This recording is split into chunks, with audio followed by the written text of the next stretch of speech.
All right, good afternoon, everyone. Welcome to our vision speech slides from MegaCamp. Kind of weird that we're doing it a couple months after, but now it's kind of great perspective to your point.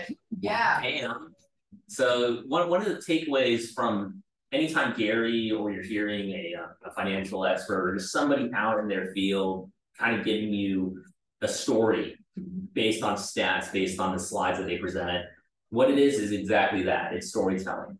Right? Because part of what we get to do in meeting people isn't necessarily selling. It's more or less being able to relate what's happening in conjunction with what they want to do with their goals, right? Sometimes we tell them, hey, based on what you want and based on where things are at, this is a terrible move, right? Hey, based on your goals and based on where things are at, this is a fantastic move, right? It really, truly depends on what that person's situation is.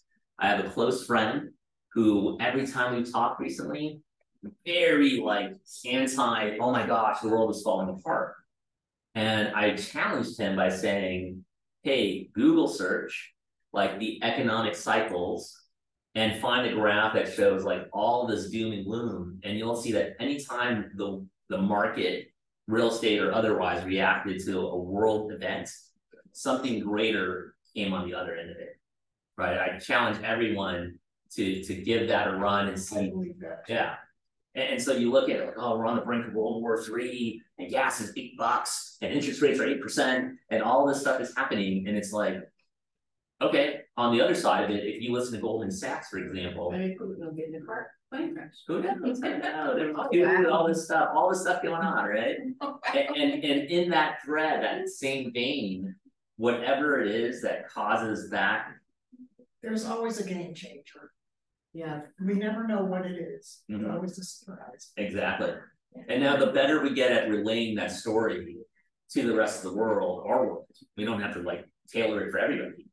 It's us being comfortable with the opportunities in front of us. The challenges that we're overcoming. And as we overcome those challenges, we get to tell the story to our clients and the people we're working with, like, hey, this is how we're overcoming it.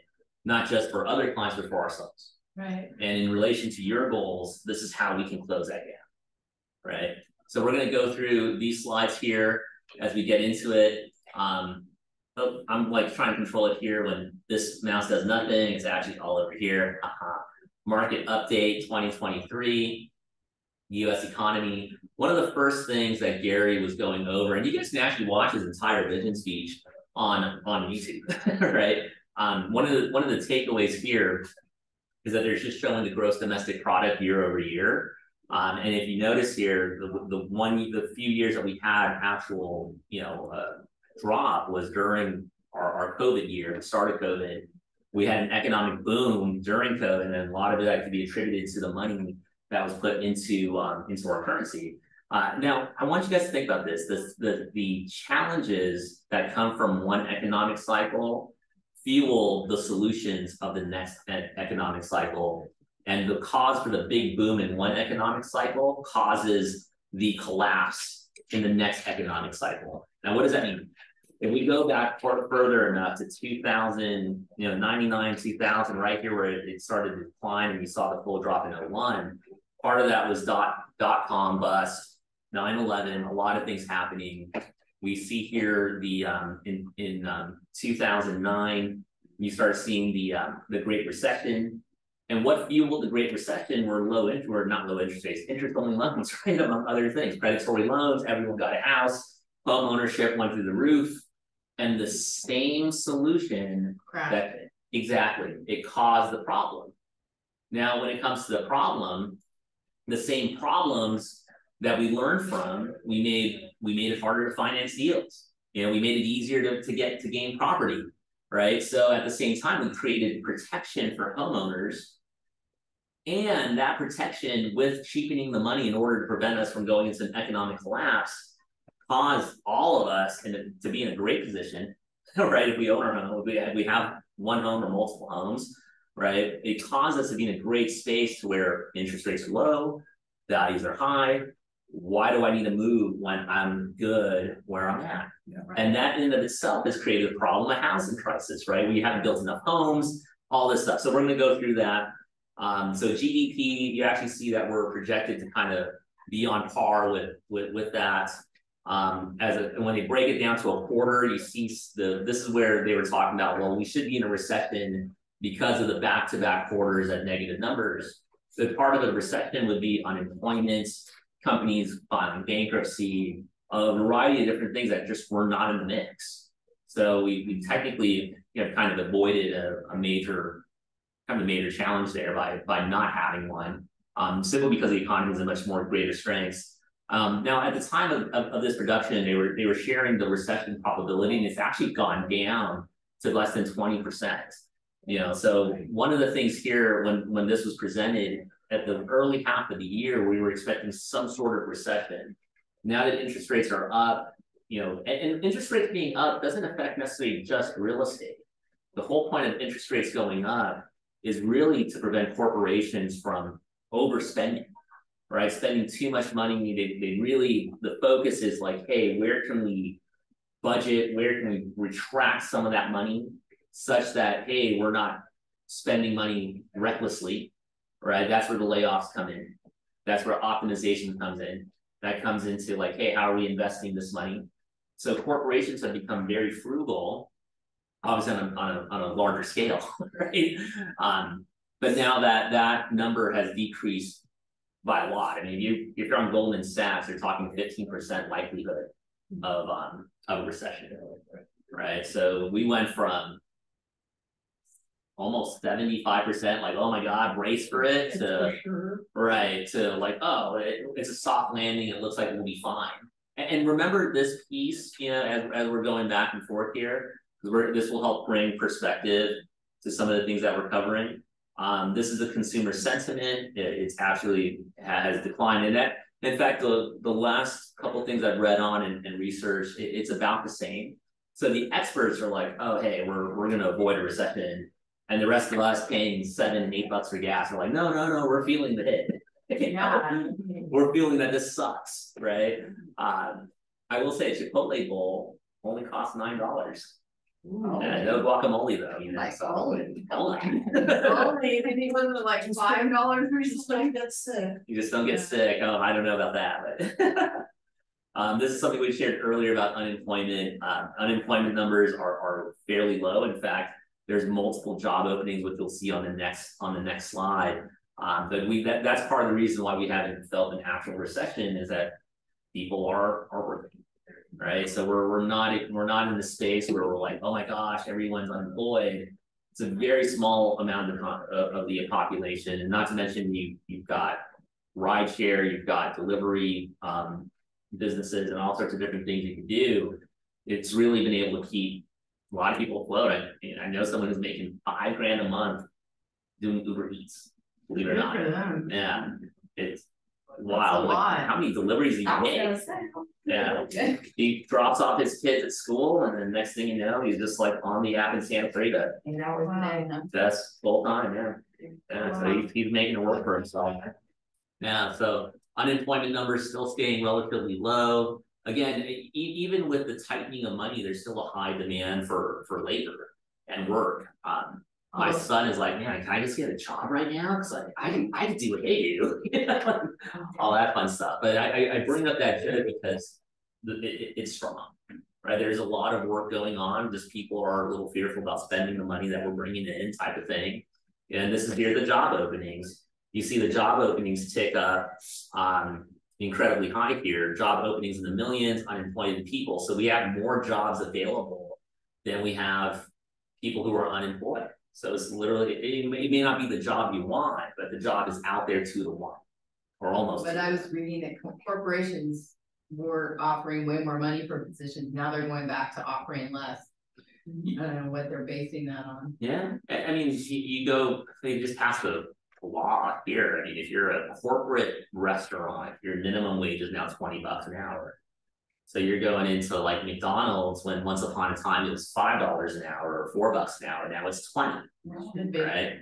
And now, there's a lot of tech involved now. You don't need as many workers, granted, but you still have those opportunities of those openings, right?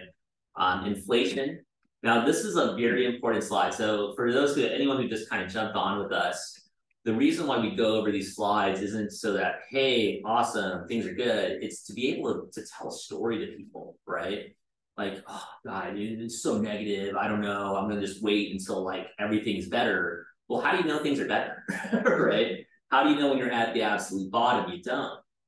You know you're at the absolute bottom when you can look back and say, whoa, home prices have gone up. Well, I guess that was the bottom. Like anyone who bought a home in April of last year through March of this year, congratulations. That was the bottom of the market. And that was the best time to buy because interest rates were only 5 and 6%, right? Yeah. And home prices, you were getting credits, you were getting it for whatever they were asking for, and you didn't have to compete. If you bought between April till last week, congratulations. You bought in a very competitive market. Or April through August, you know, right? And that's when interest rates were escalating, right? It got really competitive in spring. And I bring this slide up as we're going through. If you look at inflation, inflation is actually on its way down, right? And the goal, just for all of us and I didn't really learn this until recently, in the last couple of years, the target goal for the Federal Reserve is that we're at a 2% climb every year for inflation. And that's an important number, right? We're going to revisit this slide. We're going to revisit the 2% number a lot. And the 2% line for growth, that's why they said, hey, we're going to make it difficult for corporations to borrow money. We're going to make it, more costly to open credit cards and get mortgages, right? Because we want to bring this inflation number down. We don't want that much money circulating out there that it ends our economy, right? So by tightening the money flow, we're bringing inflation down, thereby at some point we'll be back at the 2%. In fact, at the time of this production, they were saying by 2024, early 2025, we would be back in the twos, right? And typically what happens when we're under the 2% mark, or if we want to stay above that line, what does the Federal Reserve need to do in order to keep us spending money? Reduce interest rates. Reduce interest rates. Thank you very much, Carrie Lynn. Right? So you've seen it in different economic cycles. Think about where you were in these years. I was 10 or 11 around this time. I didn't know what was going on. I was in high school around this time. I didn't even know we had inflation issues or any of that stuff. You see 08, we kind of lived through that. We had children in 08 or 09 essentially, but 2008 and around these times, and Cindy can attest to this, this is when interest rates started going down, right? When we saw inflation go under the 2% mark, that's when it was like, oh gosh, make the rates 5%. Will people buy? Now make them 4.5. Now make them 4. Yeah. Now make them 3. Oh my God, a pandemic. Make it 0, right? And now all of a sudden you see this influx.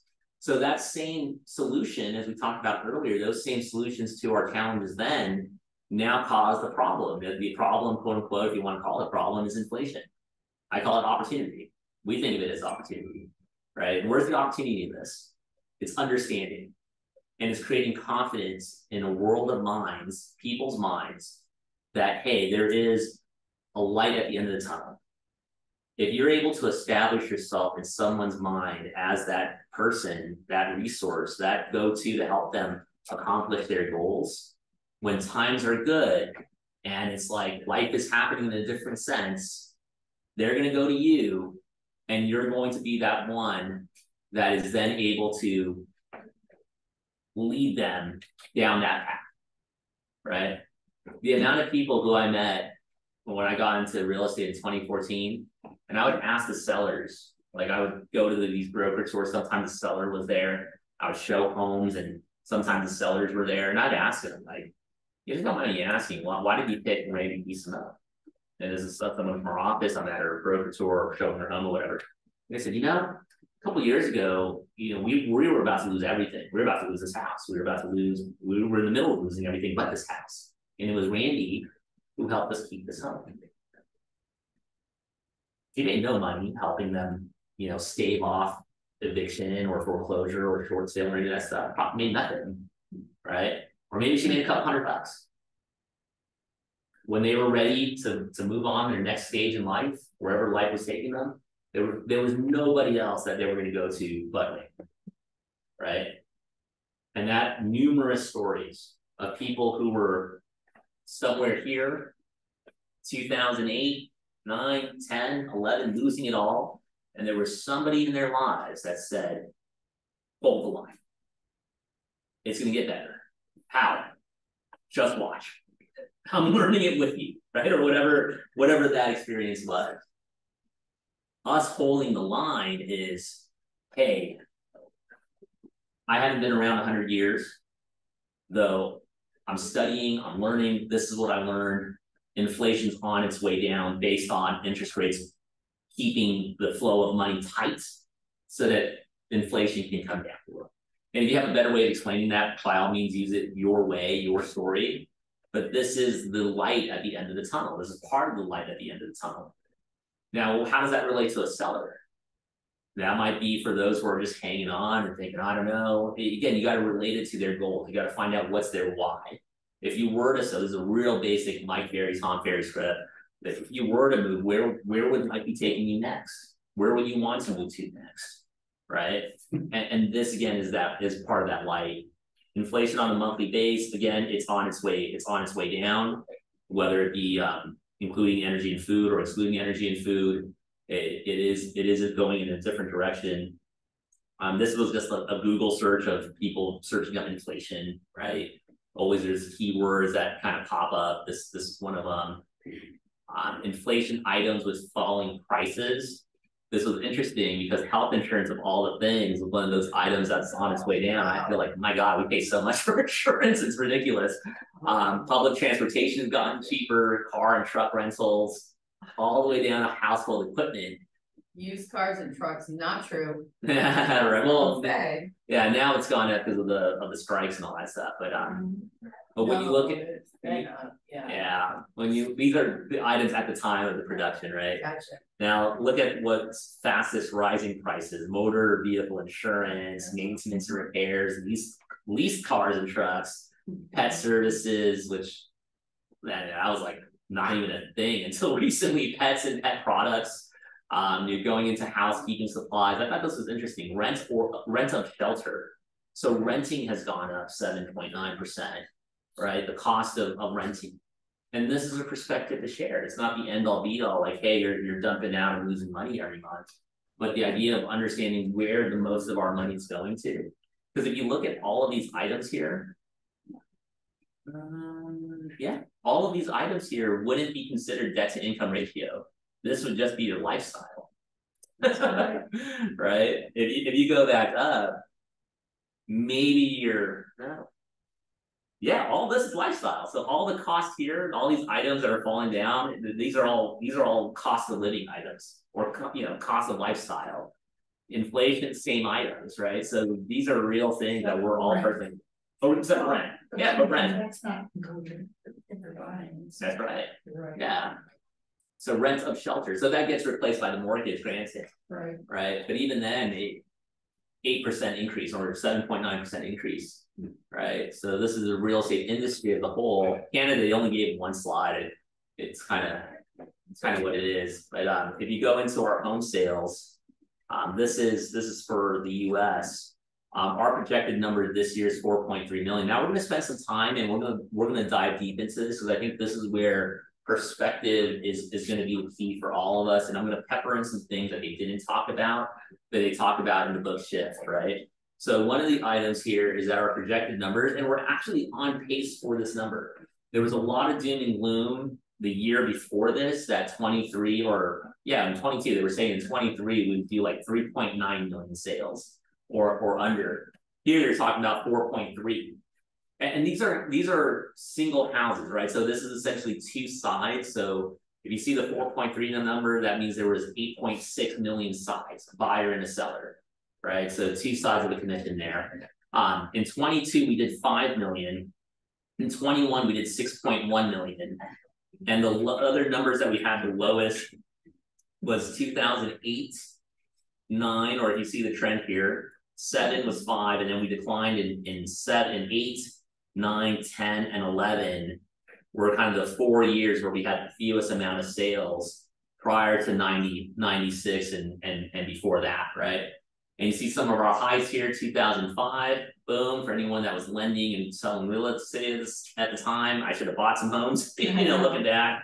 I didn't follow my mom's advice, unfortunately. But when we look at this, we see this downward trend and we think, oh, well, Philip, that means I can't do business. Well, why can't you? We're talking about 8.6 million sides to be done. You guys getting where I'm going? Anyone here have a goal of selling 1 million homes this year? I mean, I'm serious. Like, anyone here have a goal of selling 1 million homes this year? No. How many sides represented? How many homes would you need to help consummate in order to hit your goals? I'm sure 12. 12. Does 12 fit within 4.3 million? Yes, absolutely. Done. Congratulations. You're still you still have a market. We still have a market to go crush it, right? Some people see these numbers and think, oh man, I'm out of the game. This is it for me. I'm done.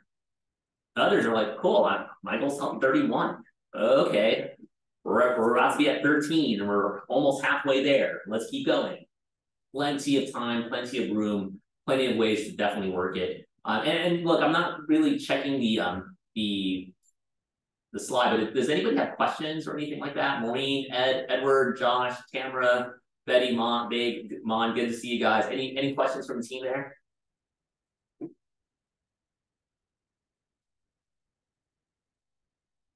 Thanks, Maureen. Count on you. Thank you, Betty. Thank you, Babe. Appreciate you guys. Any questions from inside the room so far? No? Okay. Oh, for sure. Awesome. So we're actually on pace for the 4.3 million, right? And we're gonna continue on. Home sales on a monthly base. This was 22. This was this year. This is just confirming you're kind of seeing the more of the seasonal aspects of real estate coming back to us. In 2020, if you just started in 2020, 21, there was no season. It was just real estate 24/7. You listed something, it was sold. You wanted to buy something, you were competing with like 100 people, right? Winter, there was no time off in essence. So it's like the market just kept on going. All of us looked like geniuses. We were selling homes at a record pace everywhere we went, right? Now you're kind of seeing it kind of average out a bit. I shared earlier that if you were selling real estate between April of 22 through April of 23, congratulations, that was a great time to buy, right? You were getting what didn't feel like it, but you were getting a deal, an incredible deal on real estate at the time. Now, check this out, annual home prices. Remember earlier, we talked about inflation rate being 2%, right? I'm gonna try and see if I can find that slide here. Here it is. So we talked about interest rates, or not interest rates, inflation being at 2% is like the ideal line to be at, right? So that means the money that we have that we keep inside of our mattress literally is losing value every year that we leave it unattended. If it's not earning anything, that money is actually becoming more and more worthless compared to what it was valued at when we first got it.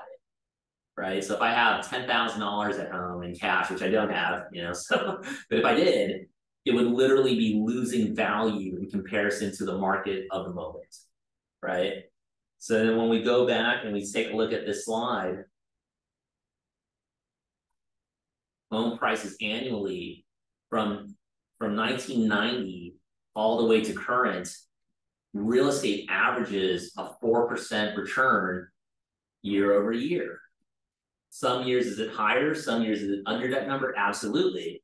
But when you take it as an aggregate from 90 all the way through, you see a 4% average there.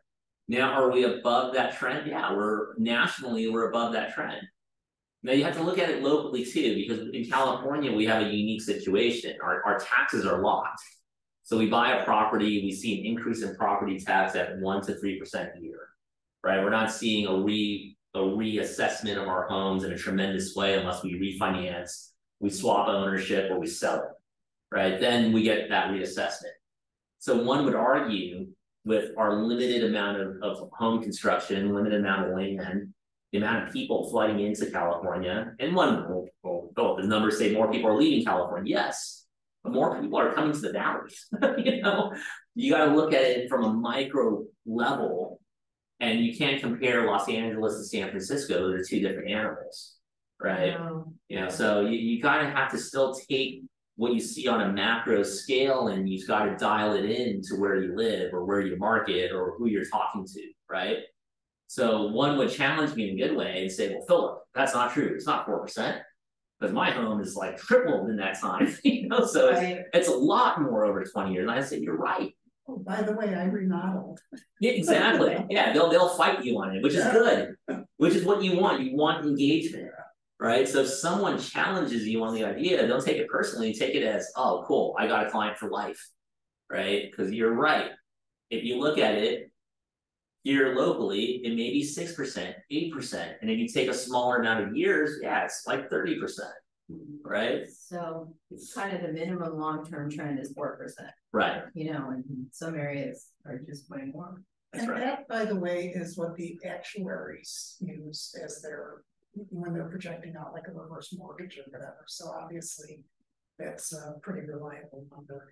And one little piece of clarification, on a refi, you don't get reassessed. It's like to like, you know. Oh, interesting. The Okay. title doesn't change, no reassessment. There you go. Good to know. Yeah, that was good. When you said that, I'm like, uh-oh. Oh, thank you for correcting me on that. I always thought with refi, they reassess you now. No, only if there's a change in owner. Awesome. There you go. Wow. That's good news for me. Dang. Smart. I just learned something new. I thought they just trigger it every time you pull money. Wow. You know, I got to talk to a client then because they've pulled money out of it so many times.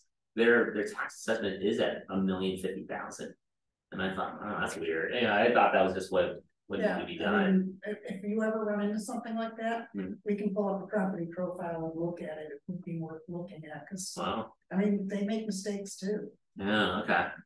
So There they're you not go. supposed to reassess with a refi. Okay, No. cool. Wow.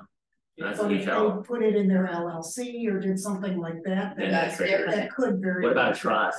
There's no trust should be fine, but you gotta, anytime you make any change, you gotta watch. Yeah. No kidding. Because Right. that change could trigger it, and then if you're lucky, somebody will catch it and fix it. Mhm. But if they don't, then you want to apply to have it fixed. Got it. Okay. Good to know. Well, there you guys go, Cindy. Cindy Tanzen saving the day.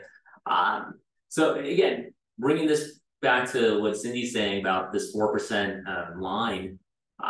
If you kind of see where the values are, this is nationally. So when you look at California, you can go to car.org or srar.com and pull all the local data. But I want to say for the county of LA, it's like 850,000. For the city of Los Angeles, it's like 900 something thousand. Like the average value of a home. It's insane. So we're in two totally different lands. But if you look at the 4% trend line versus a 2% inflation rate, that is ideal. Your home now becomes this incredible asset as a hedge against inflation, right? And one of those talking points for those who are kind of on the fence of whether or not to buy a home. Right. Hey, Philip, your home, when you purchase it and you sit on it for even 10 years, you can look at that 10-year window as an opportunity to gain 4% growth on your home over that lifetime, over that period of time, 4% a year. 40,000 per million. There you go. So And somebody, you know, I think it was Paul who showed this, but it's not like just the 4% growth on your entire value. Think of that value versus the money it took to buy the house. right. You know, you probably go to Cindy and get a home for 5% or 3% Right. or whatever, 3.5%. So you can buy $1 million home and just leverage out 50 grand Right. And you're making 400,000 minimum over 10 years. off of 50,000. Right. You know, yes, you made the payments, interest, you know, all that stuff, taxes, so that's all wrapped in. But with the cost of rent going up 7.9%, Right. and Pay for that. exactly. Oh, zero. Right. Now it's a matter of translating what we understand into a Right. story for that client. So if your primary audience or the audience you're seeking are people who are on the fence of selling in order to buy, well, let's talk about your options, right? Why is it positive? So let's say hypothetical, you found out that you needed to move to X, and you know, let's say X is Ohio. They want to be close to family. Their kids couldn't afford anything in California, so they all moved Midwest. Right. So what would be the positive of maximizing in this current market space? But they're moving. So they're going to sell their house. Why would they? Oh, well, I guess at that point you're just getting motivation. Yeah. But okay, let's go into buying then. So are you guys working mainly buyers or sellers? At this point, yeah. Got it. We don't do that. Exactly. Oh man. Let's get Edward and Tamara on there. I know Betty and Mom and Maureen and Josh were like all like listings, guys, listings. And I'll tell you guys something real quick. Focusing on listings has been like our train to pull us through everything else. We're going through a lot right now. I mean, a lot. And focusing on listings every day, like where can we get a listing appointment, has made all of our buyer negotiations so much easier. We're attracting buyers like crazy. You know, even like negotiating doesn't eat up like all that important time. It's like, okay, we got to knock this out as quickly as possible so we can focus on a listing. Which listing needs to be moved, which listing needs to be reduced. Like all the talk about listing really just pulls everything else. That's what Jonathan in commercial was saying the other day. Listings. 100% focus on listings unless somebody was referred to that. Then he'll get better time as buyer. And it's so true. Like when we used to count net plus one, meaning like who are we adding from a lead gen perspective, and even that is so much more easier now. Like if I took away the partnerships that I have, where they're literally sending us buyer leads, if I took that out, between Monica and I and Maureen and Josh, we're averaging about 4 to 5 leads a day. And are they all ready right this moment? No. Right? Some of them are a year out, some are 6 months out, some are 3 months out. But guess what? In that period of time, we're still going to hopefully be alive and we're going to be in business. So it's a matter of great, high five, let's put you on some sort of drip campaign, smart plan, newsletter, whatever it is, combination of the above. And then we follow through, right? And I know it's hard because I think even when I was newer, I definitely thought buyers were the way to go. So like, oh, I got a buyer, got homes on the MLS. Let's just make a connection. But then I got so caught up with I gotta close them before I can work with the next client. Or oh, I have to spend this much time finding them a home, showing the home, selling the home in order for them to buy the house. And I would miss out on so much more opportunity. Whereas if I focus like what Jonathan was telling us, we're telling you guys, hey, I'm gonna focus on the listing. Oh, the buyers will come in, great. And if I got the listings, and when I got the listings, it was great. Now my focus and attention can be on getting it on the market, leveraging it on social media, leveraging the sign calls. Oh, you have a buyer, I have a home in Reseda. Can we make that match or whatever it took? The other thing is there's a lot of clients out there whose tactic is to work with the lister. That is true. Buyers that will only work with the listing agent. I don't know why. I don't personally agree with that, but I agree. You know, so they get no representation. But they feel like they're saving some kind of way. It's the opposite. They're gonna get a deal if I work with you directly. You'll cut me a deal, right? Well, the seasoned buyers will know that you want your own representation. Right. It's like having your own attorney. You know, you're going into a negotiation. It's kind of like, oh, well, this person's going to kind of, you know, I don't say screw me over. I mean, I know there's a lot of. But they're fiduciary duties to the seller. They have no duty to you as a buyer. Yeah. Except to provide paperwork. That's right. That's it. Yeah, very true. Very true. Real quick, Edward and Tamara, you guys have any questions or anything like that on there? I know you guys are newer. Any feedback from you guys while we're on this topic?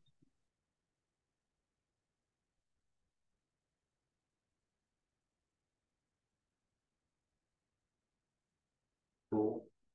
Nope.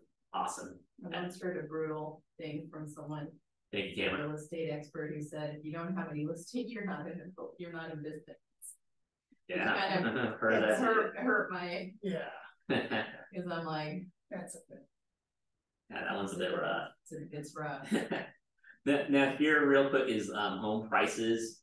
In fact, depending on your market space, home prices have actually gone up, which is crazy. You can go into other markets like Palmdale and Lancaster and see prices have come down. Right. You go into like Canoga Park, you've seen prices go up. Yeah. You're in Porter Ranch, prices have gone up. You're in Agora Hills, prices have come down.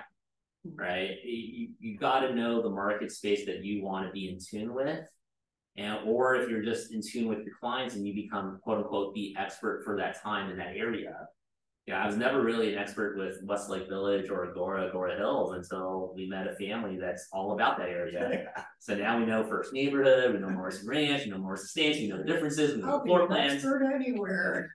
Well, that's the power of the world we live in today. Before you really wanted someone who lived there for 20 years or 10 years or 30 years, now you can just go to Google. You find out. And you see all the top agents, they go all over. So the ones that say, oh, you have to have local, look where they sell and have buyers from other areas.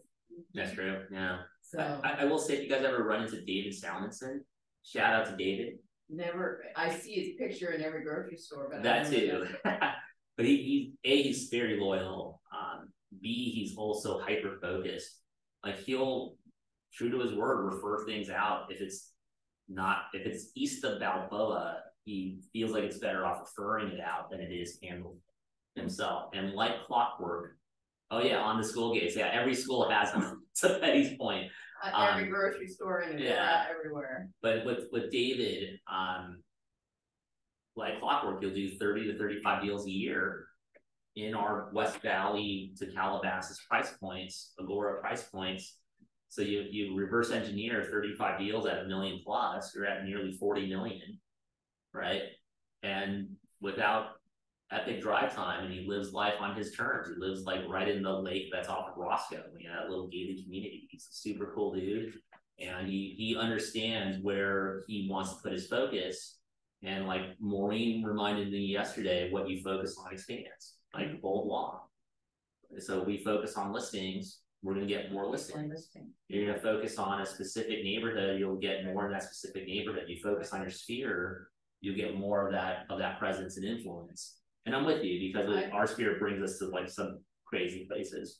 I was always wondering if he gets a lot of business from all that grocery store. I mean, people really pick up the grocery store thing and say, call him. I mean, you'll never know directly. Never know, But you see his face enough. And then they so when they see you, they say, "Oh, there's nothing to get them right. Call. Mm-hmm. Yeah, and that's 35, by the way, of like stuff that he does himself. I mean, I can only imagine his referral base, right? I mean, the key with like a lot of agents is like they know what's going on, they know what's up, but they also understand where their strong points are, and it comes down to, this is something I need to work on, but our database of relationships and a geographic area where you're known to a degree, or you can go back and market the space out of it. By the way, this is real quickly the inventory on a monthly basis. We keep in mind for those of us learning it and veterans, 6 months to 8 months of inventory would essentially be or anything less than 6 months would be a seller's market. Anything greater than 7 or 8, 9 months and more would then be a buyer's market. So if a buyer comes around and says, you followed up and met someone in 21 or 22 when interest rates are going up, well, I'm going to wait for the economy to crash. Well, it's been a year plus, year and a half, nothing's happened, right? If anything, home prices have gone up depending on the location they're looking for, and inventory hasn't gotten any better, right? We haven't had that motivation to make that move. New home starts, now this is part of the challenge, especially in California. It costs tons of money to open up new construction. And from the last Great Recession all the way through, we have a deficit of homes. In fact, in 21, so it was 18 years. So in 22, we were told that it would take 18 straight years of a million new homes being built, 18 years in a row, in order to satisfy the demand for real estate that we have right now. And we won't get that because there's nowhere to build here. Yeah, you have to take away the reserves and all that stuff, right? I mean, unless you're going out to Lancaster or Palmdale's probably what people are doing is they're taking the land that they do have and putting multiple homes. That's a solution. For their family, at least. You know, or to rent out their cash flow. They're going there for cash flow. That's it, yeah. It's just to create the income. Look at Yeah, land, do that, you yeah. go and just add, because I was at an investors meeting the other day, they're like putting 5 units on one piece of land. What cities though? That was in Echo Park. Oh, wow. There you go. Right, they were. It's a tear down. Oh. So as long as the land is there, they're able to build like, you know, Gotta maximize the lots. duplexes or whatever. Right. So awesome. No. Private garages where they can just pull in, because there's no parking over there. Right. So they make it attractive. That's what they're doing. There you go. And that kind of brings the point up of, like, yeah, there's probably more people leaving California, but look at your local area. Look how the population has grown in the city of Los Angeles. Right. We haven't lost people. No. We haven't like dropped in population. You know, we're growing in population, Right. and we don't have the land. You know, so that makes the homes that we do have that much more valuable. You couple that, and this, granted, this is a national stat, but if you look at the state level, we need 180,000 new homes built in California every year, and we're only getting like 50 to 80,000. So we're short 100 to 130,000 a year in new construction here in California. Yeah. And if you look at the local level, it's stupid. That's why new construction comes up. Yeah. Yeah, and the only way for people in the new construction world to make money is that you build a home for 800,000 or maybe 700,000. 6, right? $1,800,000. Yeah, exactly. Look at Deer Lake over on the hill. You go to the very end of Canoga and go up. Oh, Yeah, so it's kind of the west of Porter Ranch, right. north of Chatsworth. So some thoughts there. As we go through new home sales and builder confidence, their builder confidence isn't that great, but they're actually on pace. So one of the other slides I've seen, they're actually on pace of hitting 1 million homes nationwide this year. So kudos to the builders. Mortgage rates. Now this is interesting because if you look at this from a longer lens, Look at 1663. when my mom bought a house, or my mom and dad bought a home, they were paying really high interest rates, right? Wow. When you look at it here, and Cindy, forgive me, rates are what, 7.5? Yeah, I heard they They're creeping up from there. Yeah. Yeah. They're really closer to 775 almost. Yeah. And if you go to 775, and we're still under our historical average from 72. Yes, we're above our historical average from 89. But with inflation on its way down, what historically happens in order to stimulate the economy? Stimulate growth of companies, stimulate spending money, stimulate investing in real estate, stimulate. Exactly. So what would be the key there if they were to lock in a rate at fill in the blank, 7, 8, 9%? Yeah. With the opportunity over the next couple of years to adjust that. At some point, it'll come down to a magic number where people will say, okay, that's feasible. Yeah. Right. I can. Is that like in the consider sixes? Selling, refinancing, Right. moving, whatever the case might be. Yeah, let me find that. I'll drop it in the WhatsApp. They're genius, just absolute genius. 2-3 weeks ago, Goldman Sachs is interviewing an economist, and they talked about. Goldman, dude. Yeah. That's the old bet for them. Yeah. They seem to know what they're doing, but with what they were sharing, they were saying that inflation's on its way down to the 2s, right? And it would be in the first quarter of 24 that we would see the first rates drop, and then by the third quarter we would be at a healthy 4.5%. And I was like, What? Don't say that. And prices are gonna shoot up. Yeah, I haven't told anybody that. No. I'm like, I don't know. I was like, no, bring on. Well, that's what I mean. What? Yeah. For 5.5. Yeah. At this point. Yeah. I Eddie know, Prescher, one of the co-owners of this office, he's like, you know, if we can just if we can hold on tight, guys, keep the budget low, save our money, and maximize, maybe by 2025, rates will be at 5s. So he's preparing longer term, right? He's already like, where can we like leverage and save money and all this stuff? And then you get this guy in Goldman Sachs, like, oh, well, based on everything, inflation's on its way down, let's go to 4.5. And I'm like, I'm listening to like, I dude, like that's your podcast better. yeah, but Ask him, you don't take good bets on that. well, check this out. The tech sector is what's fueling the drive for the economy to actually recover a lot faster. So the tech industry with AI, that's where they need the money, they need the capital to expand that, right? And there's this big push of, hey, they've made the cuts they need to make. now they're hedging on the idea of, sorry to get into that. We follow this stuff, but it's And the Fed didn't raise the rates this right. either. They met and everyone They thought said it would go up. put a That's cool, a start. a little bit. We'll see. Maybe they'll. It be had to best thing. start with them stopping. Exactly, good. we have to start with a stop, yes. Yeah. Well, check this out. You guys are on that thread. Inflation at the time of this making the slide was on its way down, right? So it's working, and we've had 2 rate increases since the time of this reduction, right? So we've slowed the market down. We've slowed companies from escaping. I think a lot of companies have gotten the message. We're hiring people, but we're not blowing money needlessly. We genuinely need these positions filled, but we're not, paying out bonuses, or we're not, acquiring new machinery or new tech. And also it's not all the service industry. No. Which are low paying jobs. Right. So there's a lot of higher paying jobs now available out on the marketplace. Exactly.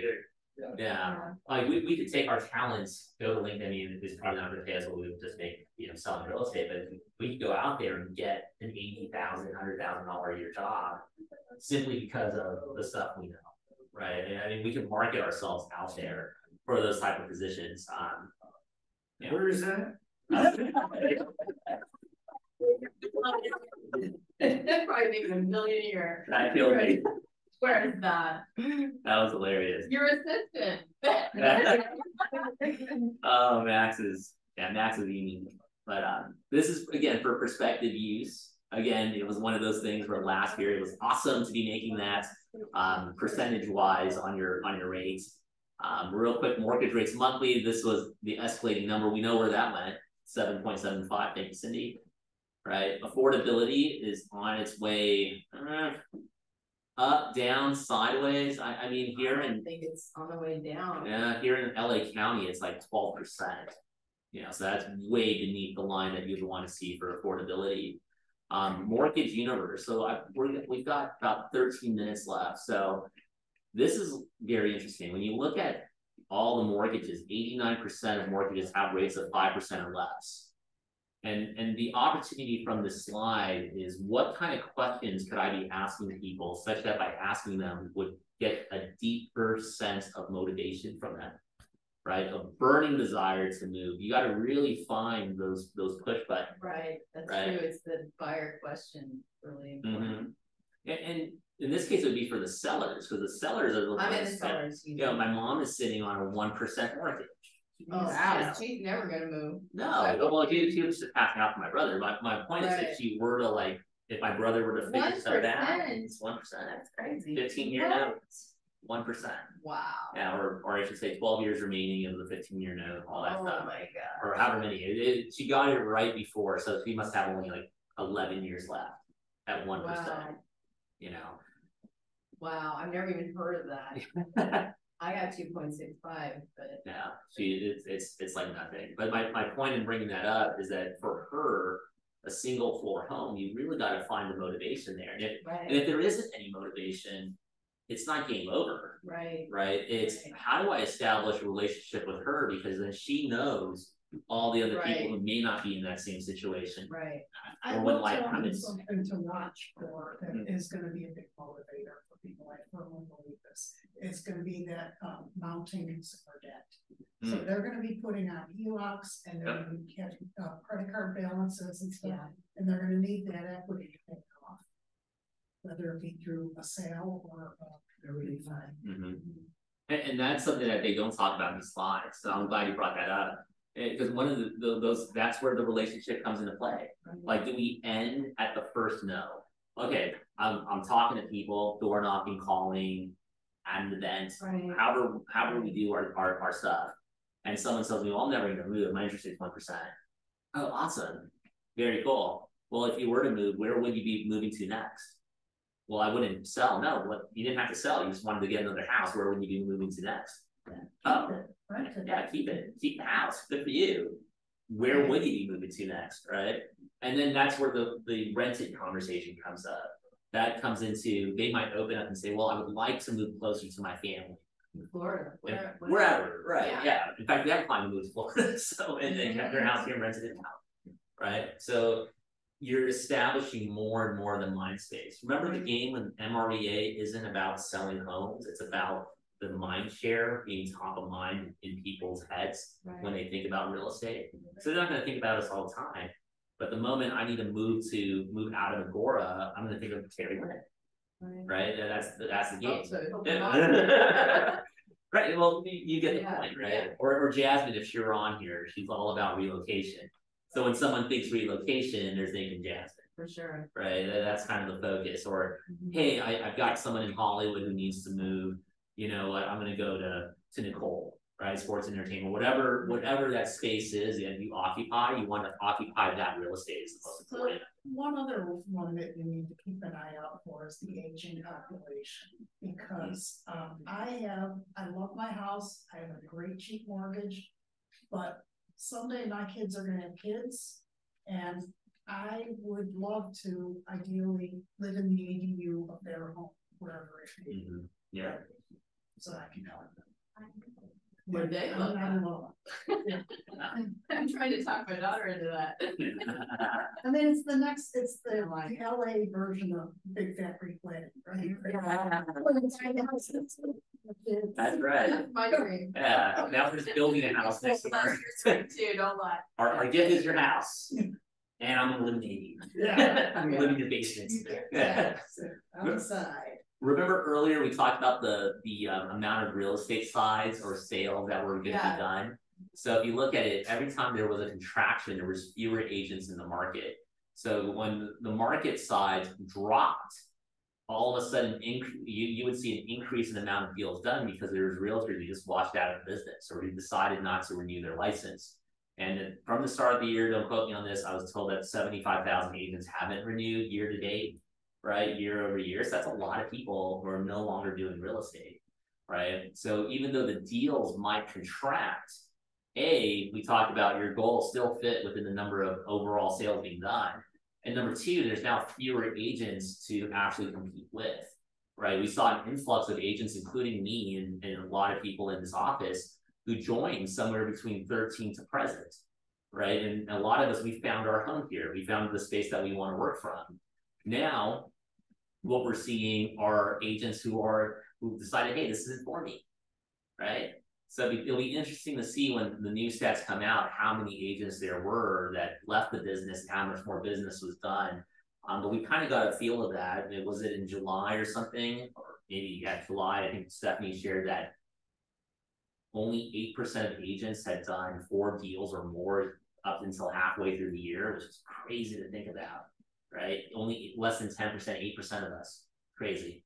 Absolutely crazy. So that's opportunity number 3, if we're keeping count. Market volume per agent. This is another interesting stat. If you look at 21, that was our greatest year ever in sale volume history and units. 22, we lost 1 million units, and it was still like the number 2 year, greatest year ever in volume. Or actually, this is not the right slide, but this is just showing the volume per agent. And 3, we're still going to have the highest year, even though in 2020, this is like a stable market and the volume per agent is going to go up. Whether you account for fewer agents or just the value of homes having gone up. So I would attribute it to more of the value of homes going up. You would get more volume per agent per sale, right? Homeowner equity, where is the opportunity? 87 million homeowners, right? 34 million of them own their home outright. So like Cindy's point, there's like no debt, at least on the house, maybe on other things. And then 53 million with mortgages, right? Where's the opportunity here? 87, that was a 31% have less than 50% equity, 30% with greater than 50% equity. That means 70% of our homeowners at least have 50% of equity in their homes, if not they own it outright, right? And Cindy gave us some great feedback, some great questions I'm going to start asking for, because I just learned something new. Is like, hey, is there any debt not associated with your mortgage that you have worries about or concerns about?